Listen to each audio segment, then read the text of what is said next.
Good morning. This is Danielle Elg, and I am presenting on the development of the advanced practice model for our facility. To describe the healthcare community of practice that we have, we are a primary care service line within the Minneapolis VA healthcare system. So we serve thousands of veterans in Minnesota and Wisconsin. A third of the patients that are enrolled in primary care within the Minneapolis healthcare system receive their care at the main campus in Minneapolis. The other two-thirds of those patients enrolled in primary care receive their care in one out of 13 community-based outpatient clinics that we have. These clinics are scattered throughout Minnesota and western Wisconsin, with the most southern clinic being the one that I am located at in Albert Lea, Minnesota. We also have locations in Chippewa Falls, Wisconsin, Ely, Minnesota, which is the northernmost area, Hibbing, Mankato, Maplewood, Ramsey, Rice Lake, Wisconsin, Rochester, Shakopee, St. James, and Superior, Wisconsin. So we serve a large area of veterans in our system. To talk a little bit about the population of the patients that we serve, they're all veterans, and the veterans themselves are diverse in the fact that the geography of where we're located can be sometimes very rural and isolated with limited resources for sending people out for referrals, for example, or resources of being able to get to their appointments in those rural areas. And some of those rural areas are subject to some pretty severe weather conditions, especially in the winter. So some are pretty rural and isolated. And then you also have the metropolitan population as well. There's also a big background in patients' occupations in the northern Minnesota area. There's a lot of mining and logging industry versus the southern part of the state in Wisconsin. There's a lot of farming that occurs in these areas. And then, of course, like I had mentioned, the metro area, where they have a little bit more access to services, transportation, and that sort of thing. Our veterans are at the center of everything we do. Each veteran assigned to primary care has its own assigned PACT care team, patient aligned care team. And as I stated, the veteran is at the center of these teams. A little bit more about veterans. At the VA, we have some very unique experiences that our population has to deal with, and some of that being post-traumatic stress disorder, Agent Orange, traumatic brain injuries, military sexual trauma, and Gulf War syndrome. Our employees are trained to screen and recognize some of these conditions, and also how to interact with those that are, have experienced those, and also the appropriate referrals that we can offer for those patients. So moving on to shared governance, why do we want to implement a shared governance model? Well, nurses experience more control with the decisions that they make regarding how they practice, and it's an accountability strategy. It improves communication and decision making between nursing and other healthcare team members. And also, nurses are then accountable for all policies related to direct care, including inpatient competencies, peer relations, quality, and staff development. So the purpose of our advanced practice model is to create a forum for advanced practice nurses to come together and discuss topics relevant to their scope of work. Also, our focus is going to be on quality and safety. We will review and discuss policies and procedures to ensure that they are following evidence-based practices, and this also is a forum for information sharing.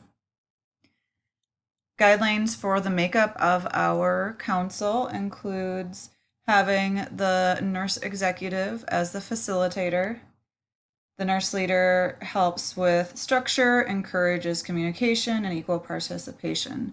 This position is a non-voting position. Next, we have the CBOC medical director. This person is in charge, oversees the medical care of all the community-based outpatient clinics. The person's also the supervisor of all the lead providers in each of the clinics.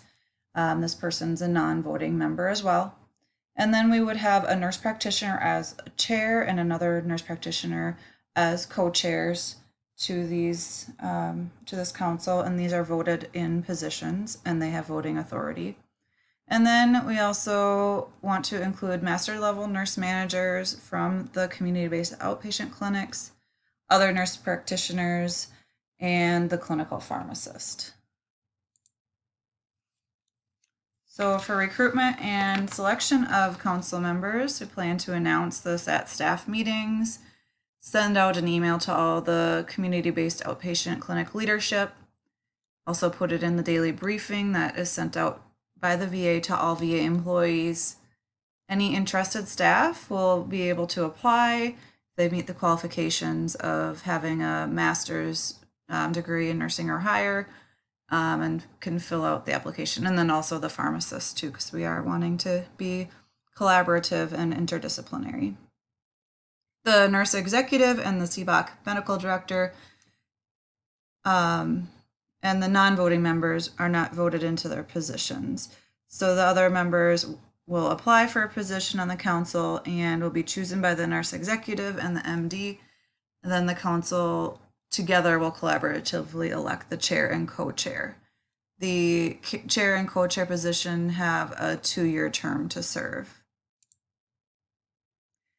Some more guidelines. The council will meet monthly by Microsoft Teams for 1 hour. All members can add items to the agenda. The chair is responsible to send out the agenda 48 hours prior to the meeting. The co-chair will take the notes and send out those meetings within 48 hours after the meeting, and all members are expected to participate and act according to ground rules.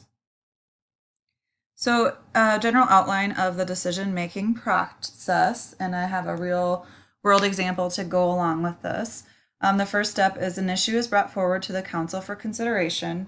And so an example here could be relating to needed changes in the outpatient standing orders, as they don't currently allow registered nurses to order COVID testing on symptomatic patients without the prescriber consenting and going in and putting in that order.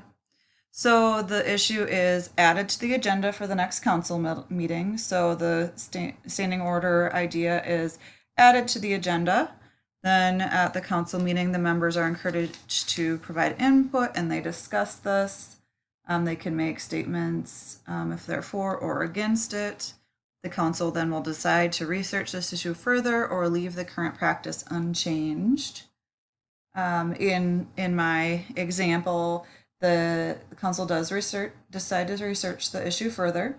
So next, if they do decide to do that, a member would be assigned to research the situation and obtain background information. So in this instance, one of the nurse practitioners was elected to lead the research and review the standing orders that are currently in place.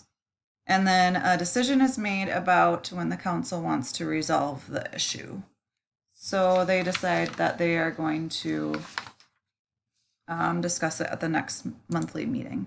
So the next meeting, the council member who shared the issue will present their findings and give possible alternatives to the issue. The council will discuss via consensus and following their council bylaws whether to pursue or change or leave the practice unchanged. And then they will plan to put in place how to communicate this with the staff who would be affected by the change. And then finally, implement the plan and practice change and evaluate outcomes. And then here are references. So in review, we've discussed the community of practice for the primary care service line and those that would be involved in an advanced practice shared governance council, how we would elect and choose and recruit members, also guiding the decision-making process. Thank you.